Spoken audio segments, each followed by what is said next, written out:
Bom, galera, vamos dar continuidade no nosso estudo demográfico, né? Hoje nós iremos tratar sobre teorias populacionais. É importantíssimo a gente compreender como é que funciona a ideia das teorias para que a gente possa compreender por que existem algumas ações governamentais ou em algum lugar do mundo referente à população, tá? E quais são as visões deles, principais e assim por diante. Existem diversas, nós iremos nos ater a algumas apenas, perfeito?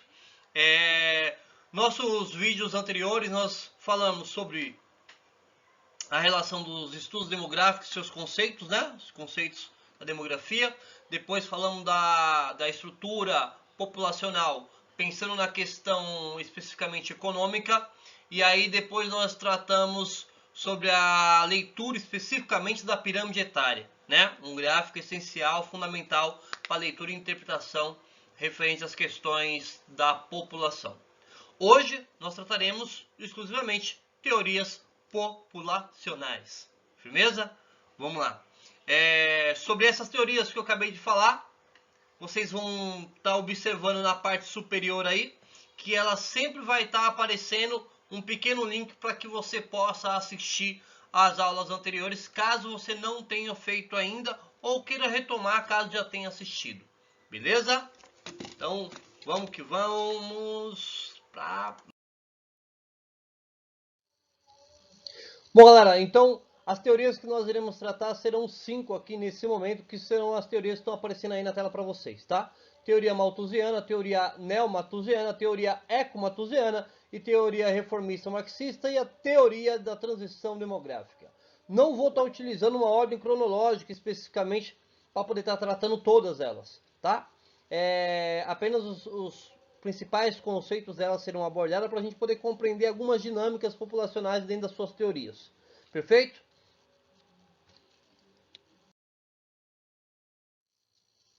Bom, galera, vamos começar então falando sobre a teoria malthusiana.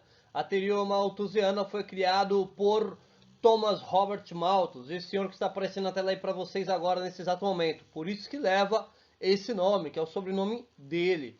Perfeito? Thomas Robert Malthus, ele nasce, cresce, vive a sua vida na Inglaterra, principalmente dentro do século XVIII ali, tá ok? Nesse século estavam acontecendo muitas mudanças na sociedade inglesa, tá? Ele era uma pessoa muito influente na sociedade, pelo menos no local lá onde ele vivia. Lembrando que, quando eu digo muito influente, conhecia muitas pessoas na sociedade ali, só que não tinha a mesma dimensão que nós temos hoje, porque hoje as tecnologias facilitam o seu conhecimento no mundo inteiro, perfeito? Mas ele era muito conhecido na região lá onde ele morava, né? E ele era um grande influenciador, mesmo porque ele era um religioso, onde ele era pastor da igreja anglicana. Então a influência dele acabava sendo maior, porque ele conseguia ali conduzir suas ideias dentro próximo de várias pessoas em si, perfeito? Ele também acabou sendo muito importante porque foi o primeiro estudo sistematizado referente à população, exclusivamente sobre a população. Não vou entrar no mérito aí se ele estava equivocado ou não. Não, não é isso. Mas como primeiro estudo, ele foi fundamental. Claro, teve seus equívocos. Mas como primeiro estudo foi muito bacana, porque sistematizou a observação da população, da sociedade como um todo, naquele período. Mesmo que de uma visão limitada. Tá? Ele passava tudo isso dentro do contexto da primeira revolução industrial, então isso é muito importante vocês estarem marcando aí, que passou dentro da primeira revolução industrial, aonde estava acontecendo diversos fatores, aonde as mudanças estavam sendo muito significativas em vários aspectos, né? Inclusive, foi aonde começa a queda e o término ali do período do feudalismo, tá? Quem tiver dúvida, cobra lá, procura na internet sobre o feudalismo, o que foi exatamente. E dentro do feudalismo, que todo mundo trabalhava ali no campo, por um dono, etc e tal, o que esses donos começaram a fazer? Começou a ter a relação da instituição privada, né, o dono específico daquela área, eles começam a cercar, e ao invés de estar produzindo produtos agrícolas, aonde as pessoas trabalhavam, eles começam a produzir matéria-prima para as fábricas, principalmente a relação de tecido, né? Criação de animais para fazer linhas de várias formas. E aí, esses camponeses, eles perdem, boa parte deles perdem o trabalho nessas áreas aí, e eles são obrigados a ir para onde? Para cidades, né? E aí você começa a ter um inchaço populacional, onde o Malthus começa a reparar, e aí ele percebe que a quantidade de pessoas na cidade está sendo muito grande. Mas pera lá, se tem muitas pessoas aqui que era do campo, significa que tem menos pessoas no campo. Então, se tem menos pessoas no campo, significa que é menos pessoas produzindo no campo. Se é menos pessoas produzindo no campo, significa que a quantidade que se produzia não é o mesmo. Mas, professor, produzir o quê? Alimento. A preocupação do Malthus era que não teria alimento suficiente para todo mundo, porque as pessoas estavam indo para os grandes centros e aí não ia ter menos trabalhador lá no campo, automaticamente a produção cairia, tá? Então essa é uma das grandes linhas de pensamento dele. E aí o que o Malthus começa a fazer? Ele começa a observar e começa a fazer um estudo falando a seguinte coisa: olha, isso aqui vai dar merda. Por quê? Porque simplesmente o que acontecia? O crescimento populacional, ele crescia de forma geométrica. Já o crescimento dos alimentos, ele crescia de forma aritmética. Como assim, professor? Olha só. A produção aritmética é 1, 2, 3, 4, 5. Tá vendo? Tá indo de 1 em 1. Ou, assim, 2, 4, 6, 8, 10, 12, 14, tá vendo? Ó, tá indo de 2 em 2, tá? Não muda, perfeito? Sempre continua. Ou de 3 em 3, 4 em 4, assim por diante. Já o crescimento geométrico, ele se multiplica. Então, ó, 1, 2, 4, 8, 16, 32, 64, tá vendo? Então, se multiplica na relação geométrica. E aí, o que ele fala? Que a produção de alimento, ele vai ser inferior ao crescimento populacional. E aí, ele coloca da seguinte forma, ó, a produção, ela se torna pequena, tá vendo aqui esse círculo menor, mais escuro? A natureza, ela só consegue lhe proporcionar isso, no máximo isso. O crescimento populacional tá aqui, ó, muito rápido, e vai chegar uma hora que esse crescimento populacional vai causar uma catástrofe, que seria falta de alimento geral, doenças acumuladas e assim por diante. Tudo bem? E aí, tem um gráfico, eu tô cheio de cacoete de falar de aí, né? Esse gráfico aqui, ó, que reproduz a ideia do Malthus. Como é que se reproduz? Olha só. Você vai ter a linha vermelha, que é o crescimento populacional. Olha só como começa daqui todo mundo junto, tá vendo? Daqui do cantinho, ó, tá? E aí o crescimento populacional, ele vai ficando em vermelho aqui, ó.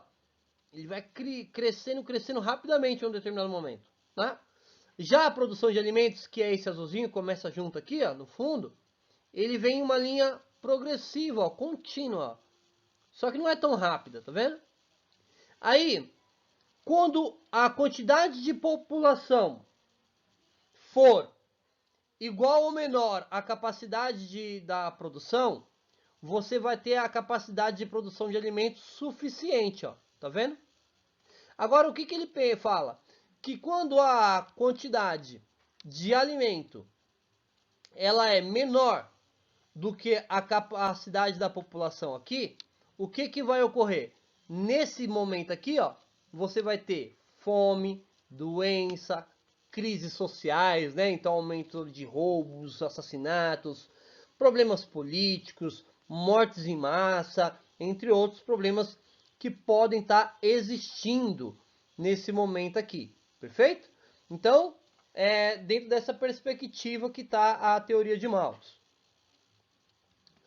Aí ele começa também a criar ideias de como você pode fazer com que a população não cresça tanto. E aí começa a ter várias ideias sanitaristas de contingenciamento de população. E aí ele começa também a falar coisas do tipo: vamos selecionar quem é que pode ter filhos. E quem é que é punido nisso? Os pobres. Ó. Por quê? Porque o pobre, ele vai ter menos condições de alimentar, menos condições de educar, menos condições de poder vestir. Então, automaticamente, quem é que se reproduziria com a mesma quantidade e frequência? A nobreza, os ricos ali. Os pobres não poderiam. Então, ele defendia uma dessas teses aí. Né? Mesmo porque, quem é que cresceria em grande quantidade? Os pobres. Então, ele jogava em cima dos pobres a culpa da possível catástrofe lá na frente. Tá? Então ele defendia isso. E ele via algumas situações, mesmo que trágica, como algo positivo para o controle populacional também.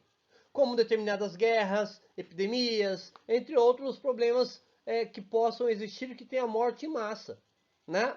Como assim, professor? Esses problemas seriam positivos? Olha, se morrem muitas pessoas em uma epidemia, automaticamente você equilibra a balança. Morreu muitas pessoas, nasceu menos do que morreu, então automaticamente você equilibra a sociedade. E a produção de alimento dá conta. Então, nessa perspectiva. Tá? No entanto, Malthus tinha um olhar limitado. Por quê? Ele só conhecia a Inglaterra. Pouco de fato se conhecia de outros lugares. Tá? A exploração das Américas ainda estava acontecendo, no continente africano ainda também. Então, pouco se conhecia. E ele não tinha noção de que a tecnologia, as técnicas agrícolas, elas cresceriam tanto. Né? Tanto é que hoje, por exemplo, até mesmo nos dias de hoje, a produção de alimentos é superior à produção, à quantidade de pessoas. Tem alimento suficiente para alimentar todo mundo. A diferença é aonde estão esses alimentos e qual é a intenção da sua produção. Tá? Então, Malthus ele tinha um olhar limitado. Beleza? Então, esse aí foi Thomas Robert Malthus, galera. Bom, então vamos lá, galera. Nós vimos então a teoria de Malthus, né? Já lá no século XVIII, e aí veio a teoria neomalthusiana, e a teoria neomalthusiana vem de novo, ou seja, um novo pensamento de Malthus, tá? Então as pessoas que apoiavam as ideias dele passou a criar uma nova roupagem para poder criar um discurso bem naquele momento inovador, aparentemente, né? E aí, nesse discurso, o que acaba acontecendo? A base é a mesma. A escassez de recursos, ou seja, de produtos agrícolas, de produção agrícola, de alimentícias, né? Ele vai em um movimento de uma crescente bem menor do que o da população. Então, haveria uma escassez, tá? Naturalmente lá na frente. E para isso, você precisaria, de certa forma, intervir. Por quê? As pessoas estavam saindo do campo cada vez mais no pós-guerra. Quando eu digo pós-guerra, é pós-segunda guerra mundial, tá? Sempre vocês vão ouvir o pós-guerra, é sempre pós-segunda guerra mundial. As pessoas passam a ir mais para as áreas urbanizadas. As indústrias começam a se dinamizar cada vez mais, começam a perder espaço, a população começa a perder espaço no campo. No Brasil, logo no pós-guerra, isso ainda não acontece, mas nos países europeus isso começa a acontecer em massa, né? A indústria começa a se desenvolver muito mais rápido. E aí as pessoas começam a ir para as áreas urbanas, onde tem acesso a meios que vai facilitar para elas poderem ter uma expectativa de vida ainda maior, né? Eu lembro que eu mostrei para vocês um gráfico sobre a expectativa de vida que ela foi aumentando em outro vídeo. E dessa forma, eles acentuam essa ideia de que, olha, as pessoas estão vivendo muito, as pessoas estão vivendo mais, isso não vai dar certo, vamos ter problemas. Por isso, precisa urgentemente que o Estado seja um interventor, o Estado ele comece a se mobilizar. Quando eu digo Estado, com letra maiúscula, o jeito que tá aí, galera, é referente ao Estado-nação, ao poder maior, no caso governamental, beleza? Então, o Estado, ele começa a intervir de formas bem brutais. E alguns países adotaram isso. Por exemplo, a Índia, ele apoiava a esterilização em massa, né? Seja o desligamento das trompas das mulheres, seja a vasectomia para homens, ou outras formas qualquer de esterilização. E eles pagavam. Então eles chegou a um momento que eles estavam pagando para que mulheres fizessem, para que homens fizessem. Mulher fazia muito mais do que homem, né? Dentro da sociedade machista que a gente vive, isso não é segredo. E aí o que que acontece? Quem é que fazia? Pobre. Pobre fazia. Porque o rico tinha dinheiro, tem dinheiro, então automaticamente eles não se enquadram dentro desse processo interventor do Estado. A intervenção só serve exatamente para o pobre, né? A China, por exemplo, a China fez a lei do filho único. Só pode ter um filho. Pelo menos em determinadas áreas da China, só pode ter um filho. Tá? E aí, nesse um filho, o Estado banca tudo. Saúde, educação, até a universidade, tudo, banca tudo. Perfeito? Quando eu digo banco, banca dentro das condições que eles têm para poder bancar. Não, também não é tipo, tô no Albert Einstein hoje. Não, não é isso. Mas eles bancam toda a necessidade básica que a população ali tem, aquela família ali tem. Beleza? Quem tem mais de um, ou ele, ou a família, demonstra que tem condição para poder manter, ou se vira. Porque o Estado não apoia absolutamente nada. Aí a pessoa paga uma multa, tem que pagar e assim por diante. Beleza? Então são algumas medidas aí, tá?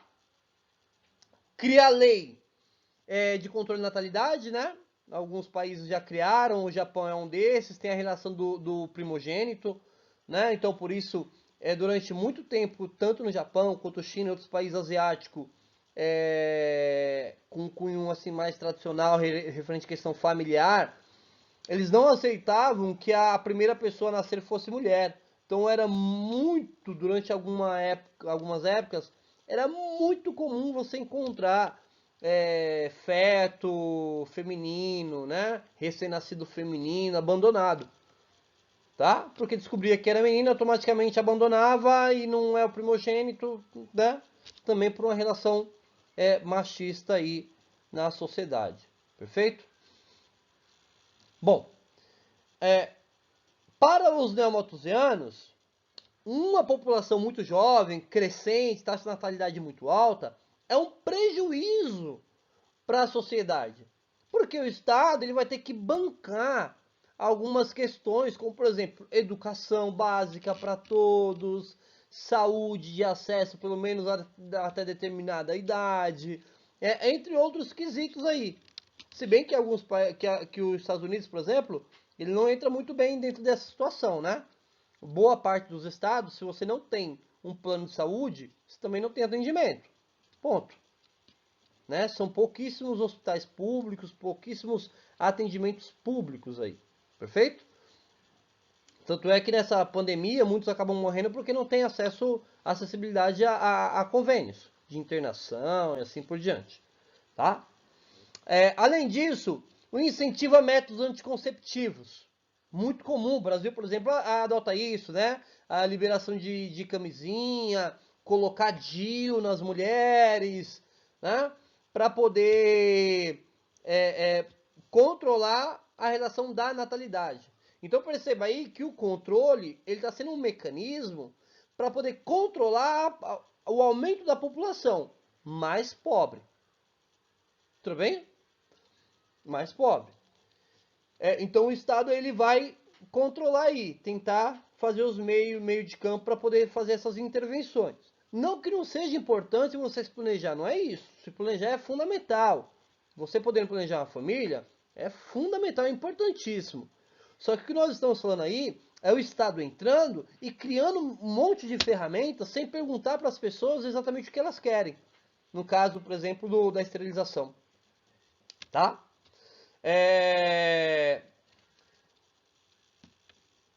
E aí, o discurso neomalthusiano, ele começa a ter um outro patamar que é assim, olha, a grosso modo, tá? Só como um exemplo. Olha, descobrimos que, na verdade, o problema não são os pobres. Não, os pobres são até legaizinhos, né? Eles trabalham. O problema está sendo os países pobres.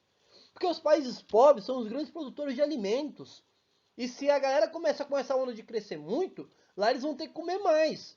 E se não se produz muito, automaticamente não tem como chegar comida para o mundo inteiro.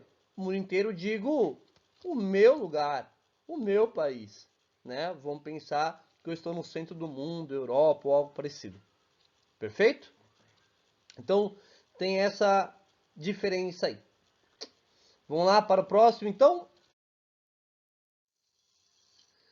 Teoria ecomalthusiana. Né? Eu acho que o nome ele já denuncia muitas coisas, né? A teoria ecomalthusiana ela é recente, vem agora no final do século XX, começa a aparecer, tá? E ela aparece com muita força devido a questões dos problemas ambientais que nós vemos, já vemos enfrentando já há algum tempo. Então ganha-se muita força com isso. E, novamente, a base é a mesma. Os problemas ambientais, aonde vai criar prejuízo na relação dos recursos naturais como um todo, é devido ao aumento da população. Esse aumento da população, ele obrigatoriamente consome mais, automaticamente exige mais recursos e automaticamente vai faltar recurso em algum lugar, tá? A princípio parece que é uma ideia muito boa, né? Estou se preocupando com a questão ambiental e nós temos um problema ambiental verdadeiramente ocorrendo. Só que, na verdade, é as ideias base de Malthus, tá? Quem eram os problemas lá, quando Malthus estava vivo? Pobre, né? Quem é que está crescendo populacionalmente? Pobre. Neomalthusiano. Os países pobres estão crescendo mais em sua quantidade. Porque a gente vai ver mais no final que vocês vão perceber que os países desenvolvidos ricos estão tendo cada vez menos filhos. Então eles estão caindo. E a população pobre aumentando. Tá? A outra coisa é a seguinte situação. As críticas a essa teoria não levam em conta as novas tecnologias existentes para a produção de alimentos. Lembrando que hoje nós temos muito mais alimentos do que pessoas. Então, as pessoas passando fome acaba sendo uma consequência da sociedade que nós estamos, individualistas e consumistas, né? E não por falta de comida no mundo, tá? Então, não leva em consideração as novas tecnologias. Não aborda efetivamente a desigualdade como um problema. Ele aborda a quantidade de pessoas que está crescendo, mas não o problema desigual que essas pessoas fazem elas crescerem, né? O envelhecimento da população, que é um dos pontos que eles abordam, é algo a se observar, mas eles não observam isso de fato. Eles colocam como se a população ela está vivendo mais, é um problema. Só que o que acontece é, as pessoas estão vivendo mais e tendo menos filho. Significa que lá na frente, você vai ter menos pessoas. Porque vai começar a chegar uma hora que vai cair a quantidade dessa taxa de natalidade aí. E vai cair significativamente, que a gente vai ver mais na frente também. Beleza? Então, de forma grotesca, resumindo, né? Malthus acreditava que o problema era o crescimento da população pobre. Tá? Por isso criar intervenções. Os neomalthusianos acreditavam que, na verdade, não eram os pobres o problema em si, e sim os países pobres.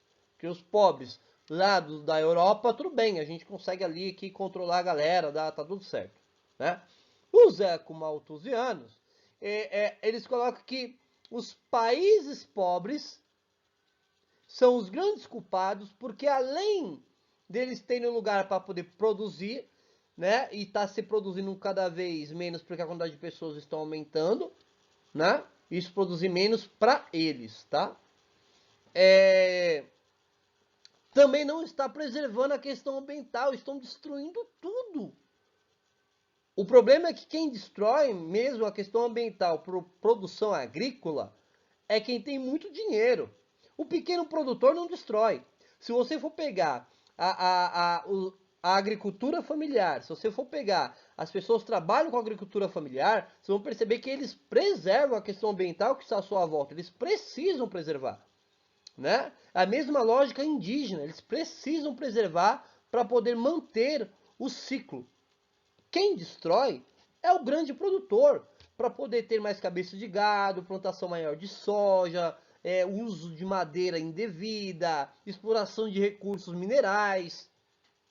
Não é o pobre que vai lá explorar, né? Nós não estamos falando de garimpo, estamos falando de exploração de minerais por indústrias, por empresas. Perfeito? Bom,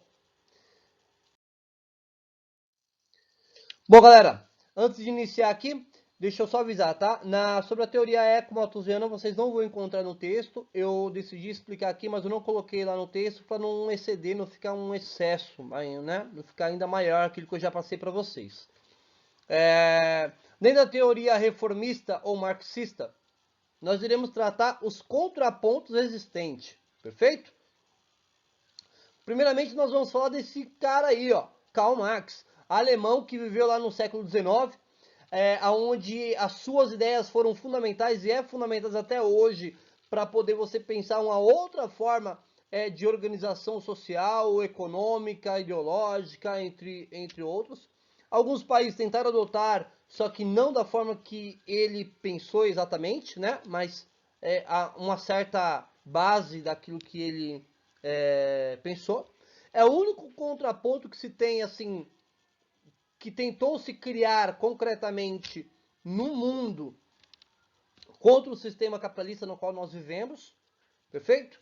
De consumo exacerbado e assim por diante, e vem com outras ideias, tá? Ele é de família judia, perfeito? E nesse sentido, o que acontece? Os judeus, nesse período aí, eles eram meio que perseguidos, cara. Eles não podiam ter determinados empregos, estar em determinados setores de empresas e assim por diante.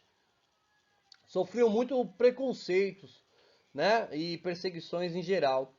Por isso, o seu pai teve uma ideia. Falou, é bem simples. Eu não falo para ninguém que eu sou judeu, me converto ao cristianismo e continuo minha vida, né? Para poder ver se esse processo diminuir a perseguição referente à questão familiar dele, que era bem grave assim, tá? O que Malthus não tinha como problema porque ele já era cristão, era pastor, a família de Marx já tinha esse problema, perfeito? Bom, a teoria reformista, ela vem também no pós-guerra, perfeito? Com as pessoas que passaram a adotar as ideias de Marx como referência de organização social, e aí eles passaram também a observar a organização da população e dessa forma também utilizar como base para poder criar as suas ideias e também se contrapor às ideias neomalthusianas. Afinal, como assim pobre era o problema? Tem um monte de coisa acontecendo, o mundo tá evoluindo, pobre é o problema.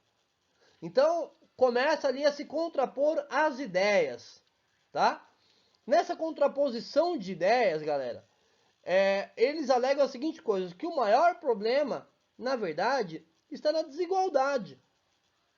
Não é o aumento da população pela população, e sim a desigualdade que acaba ocasionando um monte de problemas. E faz com que a população que tem menos acesso a tudo, inclusive informação, tenha mais filhos.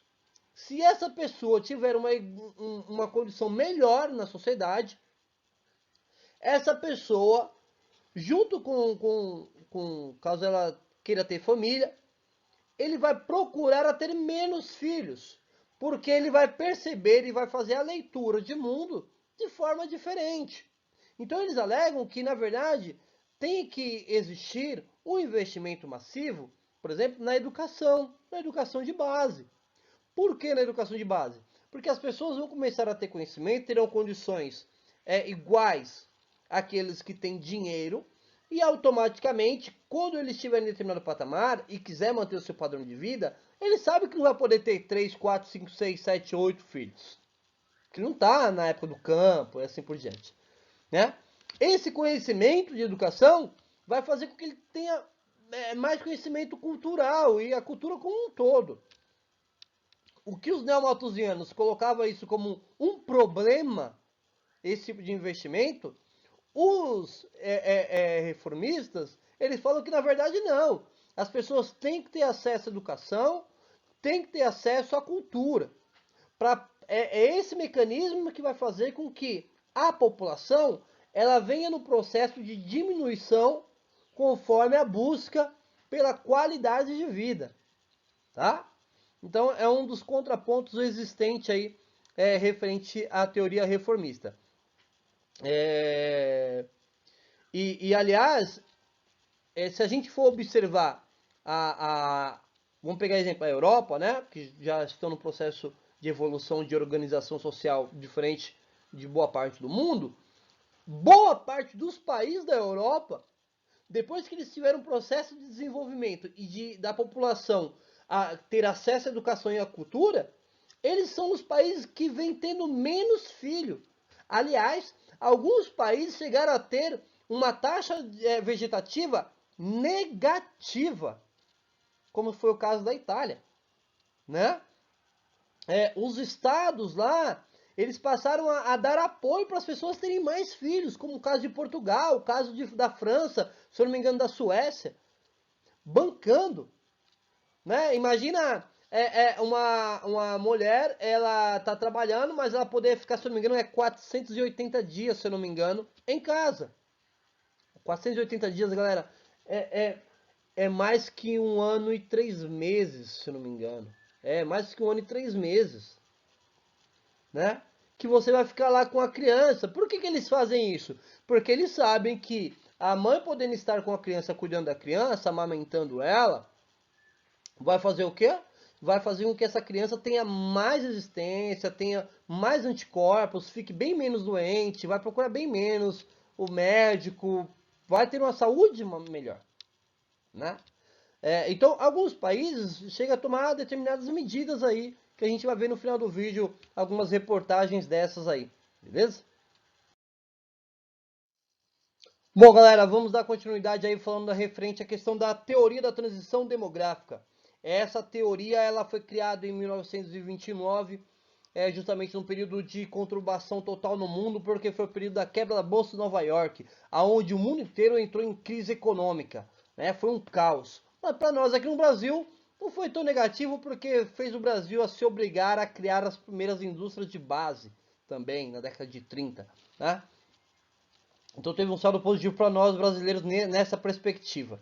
Essa teoria ela foi criada aqui, ó, por esse homem, Warren Thompson, que ele também veio para poder se confrontar com as teorias neomalthusianas, com as ideias de Malthus, e veio com comprovações matemáticas, né? E uma ideia bem diferente. Só que não ganhou muita ascensão, porque logo depois veio a Segunda Guerra Mundial, se instalou o caos, era bomba, era guerra, então automaticamente ninguém tinha dado muita trela. Agora nós estamos retomando esses pensamentos nossos, que eu digo, sociedade mundial como um todo está observando isso, né? Estamos observando essas mudanças no qual ele já estava prevendo. Mas para isso, vamos retomar aqui, ó, essa tabelinha. Lembra dessa tabelinha aqui, galera? Essa tabelinha que eu mostrei para vocês, ela tem a ver com a relação da quantidade de pessoas e o processo evolutivo dessas pessoas em cada sociedade aí. Aí, ó, vamos lembrar aqui, ó, a China em 1950, ó, aqui, ó, 1950 aqui, perfeito? A China tinha 550 mil. Em 2010, ó lá, 10 anos atrás, galera, tava com 1 bilhão 341 milhões de pessoas, muito. Mas a previsão para 2050, olha qual é que é, ó. É ela perder e ficar com 1 bilhão 296 milhões. Pode perceber que diminuiu, se você for ver, ó, diminuiu aqui, ó, a quantidade de pessoas. Já o da Índia tá vindo de forma crescente, né? País mais pobre, tecnologicamente menos avançado, menos possibilidade de condições para a população, aumentou. Só que a previsão para 2100 é que a Índia ela fique com 1 bilhão 557 milhões de pessoas. Ainda é muito alto, só que é mais baixo do que 50 anos anterior, né?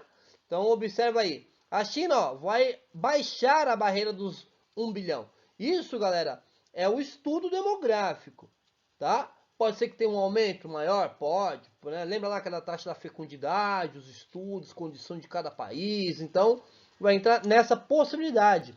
O Brasil, galera, olha só. O Brasil aqui, ó, 1950, estava em 8º lugar. 2010, 5º lugar.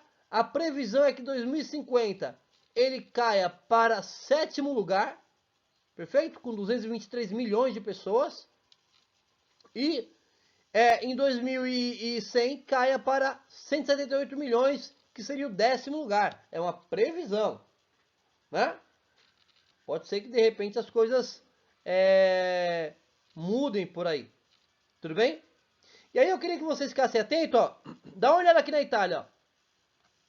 Em 1950 era o 10º e ela simplesmente some dessa linha dos 20 maiores, 20 com mais maior população, né? A França também, ó, ela some.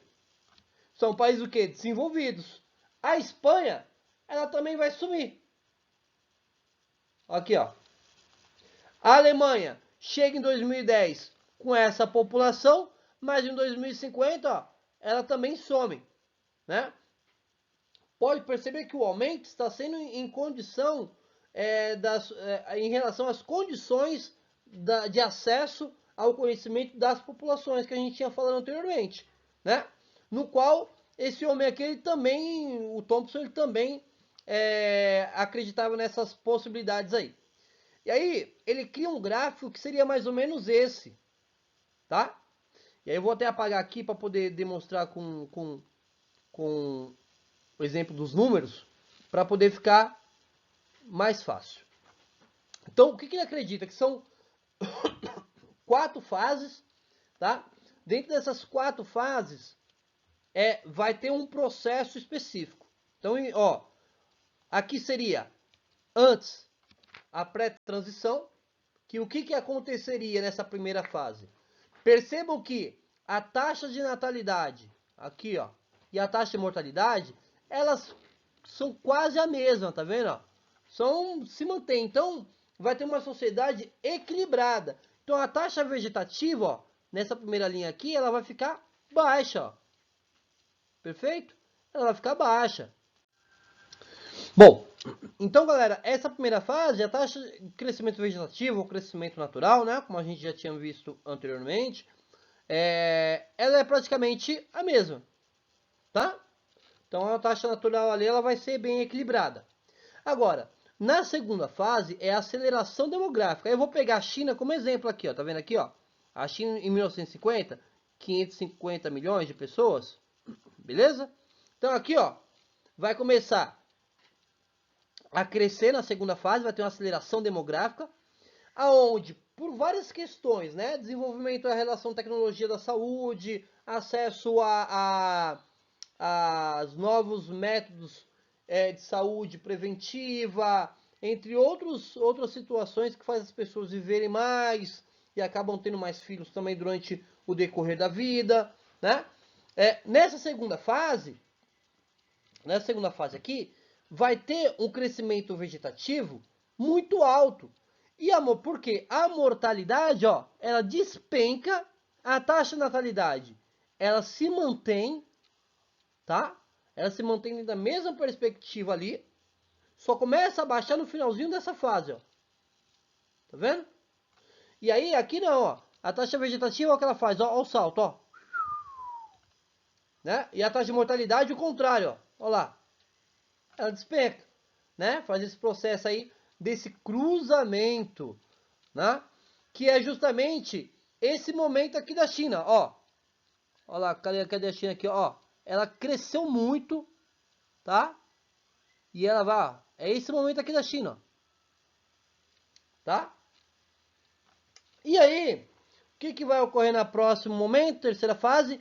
A desaceleração. E essa desaceleração, galera, ela corresponde à queda da taxa de natalidade, né?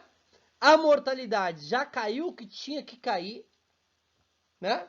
Mas agora as pessoas, devido à busca melhor de condição social, a busca melhor condição de vida, né? Oferecer aos seus familiares melhores condições e oportunidades, faz com que eles tenham cada vez menos filhos e filhas.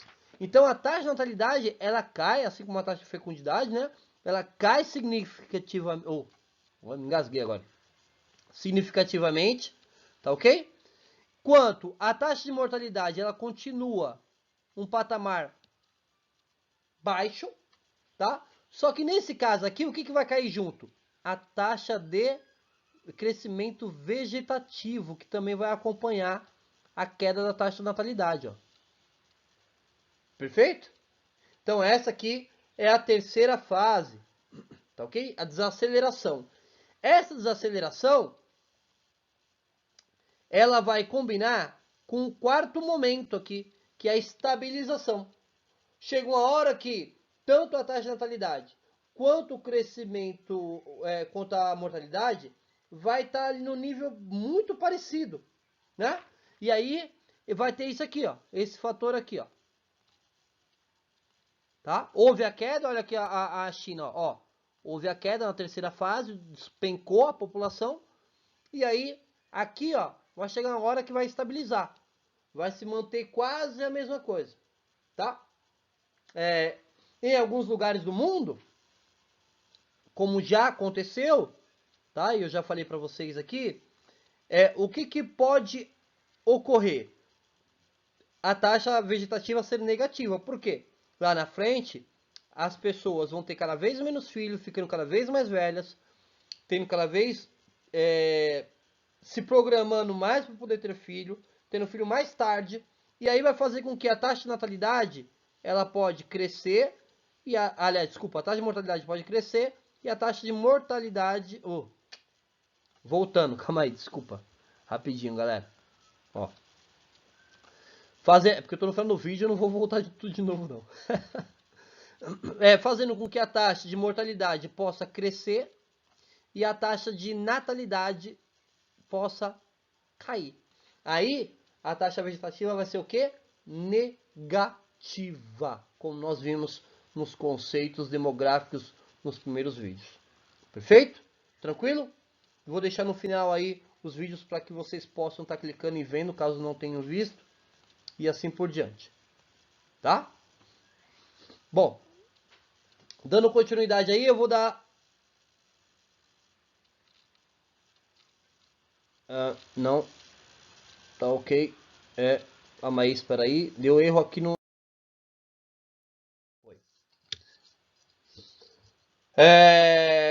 Dando continuidade aqui, eu vou mostrar para vocês algumas reportagens que eu colhi na internet para poder mostrar para vocês. Aí eu quero que vocês observem os anos. Tinha reportagem mais antiga, mas eu peguei algumas mais atuais, ó. Do dia 16/2 aqui, ó. Isso aqui é em Campinas, tá?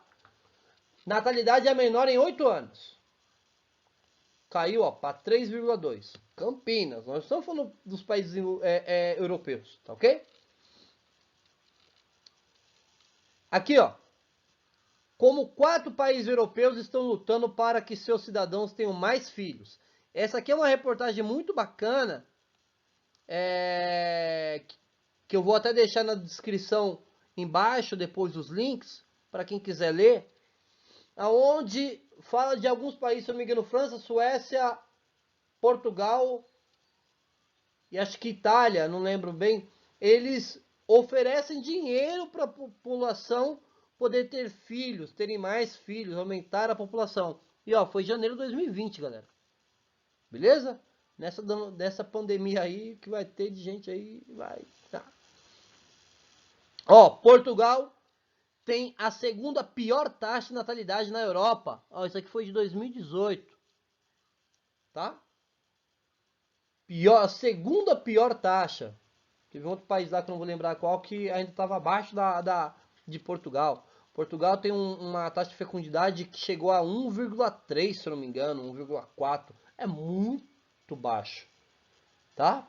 Pensa na relação de repor a população que trabalha, entre aspas, muito baixo. Perfeito, galera? Então, vamos para os finalmente.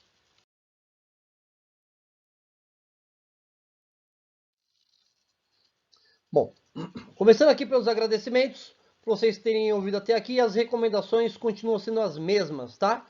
Separe todos os dias um tempo com pelo menos 3 horinhas. 3 horinhas, você fica muito mais na escola do que 3 horas. Então separe 3 horas do seu dia para você poder estudar, tá? Pode ser diversas matérias. Tente ter um ambiente adequado, sem muito barulho ou barulho algum, se possível. Isso ajuda muito. Durma cedo para você acordar bem e acorde cedo para poder fazer. No período da manhã é o melhor horário, o cérebro está descansado, ajuda muito no processo de concentração. Firmeza? Orientações sobre atividades. Quem não acessou o Google Classroom, por gentileza, vai lá na sede, pega seu e-mail institucional ou me chama lá no WhatsApp e aí eu posso estar auxiliando vocês. Perfeito? Quem não tem e-mail institucional, eu vou dar esse auxílio pelo WhatsApp lá. Tranquilo? Algumas atividades está lá no WhatsApp, todas as atividades eu estou colocando lá. Fiquem atentos às datas marcadas de entrega de atividade. Perfeito? Eu acho que a gente vai durar um tempo maior ainda em casa, então a gente tem que se organizar para isso. Firmeza? Nesse espaço aqui, galera, eu vou deixar os vídeos aí em cima e do lado também para que vocês possam estar assistindo depois, beleza? Vou tentar ver se eu consigo colocar nas descrições os links daquelas reportagens para quem quiser dar uma lida, tá? E aí é isso aí. Valeu, até mais, até a próxima matéria. Vai ter atividade de avaliativa de novo, hein? Fiquem atentos. Já tem uma, vai ter outra. Um abraço.